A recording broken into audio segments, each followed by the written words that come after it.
This is Daily Gold, let us begin. Okay, so when it comes towards today, we have been farming up one keynote dungeon, and that is Gundrak. Why Gundrak? Because I wanted to. But at the end of the day, the thing with Gundrak is it has a load of unique mobs to the actual dungeon, and that means that you can get quite a substantial amount of gold from doing Gundrak.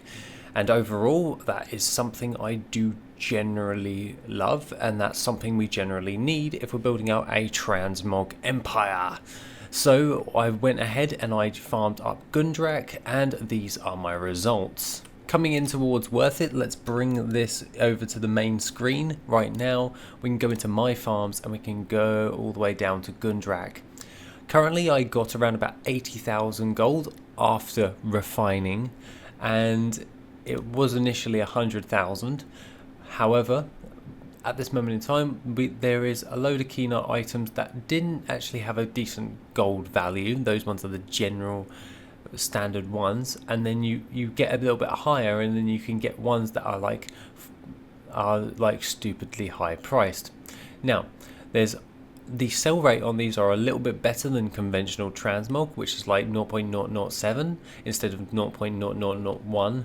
So that's pretty handy to actually know. That's probably because they're a bit more unique than most others, and they tend to sell even faster. Weapons, in my experience, always tend to sell faster than armor pieces, and to be quite honest, I kind of understand that. It just makes sense. And going through all of this, there is some that will sell for 30 gold, and there's some that will sell for 4,000 gold. So doing Gundrak was a good idea. However, there is a couple of keynote things that I actually got. I got a ton of steel bear trap braces. I got 4 of those, and I got the snow melt silken 𝐆𝐀𝐌𝐄, and those ones are literally waist and wrist armor pieces. They don't sell for an awful lot, but realistically, because I've got so many, I was like, I'm gonna test this out and see if those actually sell. But overall, I got so many of them, I probably don't think they're gonna even sell at all. However, when it comes towards the spiked great staff at this moment in time on my server is going for 40,000 gold. We will see.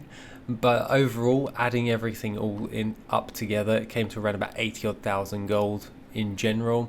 And we take away that spiked staff, it comes to around about 40,000 gold.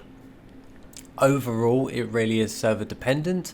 I'm going to update this little piece of information in towards the worth it data sheet, which I have on my other screen, and that means I can then, for next week, when I compile the next beta version of worth it with all the next load of farms, I can upload that onto the Patreon, and anyone can test that out on the Patreon, and we'll go from there. However, that being said, what I intend to do today is just get farming again.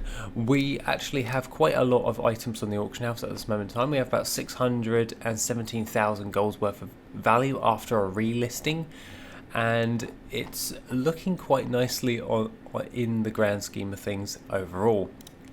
When it comes towards our lovely little mailbox, it's not much. It's about 4,036 gold. We sold a silver thread robe from that, so that's not too shabby to say the least. We sold a little bit of transmog, and as we keep building it out, we're going to get more and more. As long as we can keep padding out our auction house and getting that number higher than 90 auctions, we need to get that to at least 500, preferably to 1,000 of high value items, and then we're going to keep going, keep stacking, keep making this awesome, and then we'll be able to pull in some regular gold with transmog.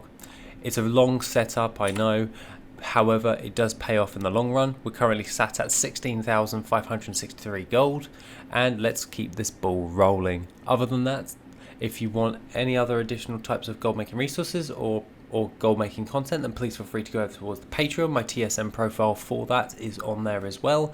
And also, on my second channel, I actually did an update on Eldora, where I implemented the vendor systems towards all of that. So you'll be able to now purchase stuff off of a vendor and then basically do what you do at a vendor in my style. So that being said, if you want to go check that out, that's a short, nice little video of the update. I would love some feedback, but I love feedback regardless. So when it comes towards development, that's really handy. Feedback is always welcomed, whether good or bad.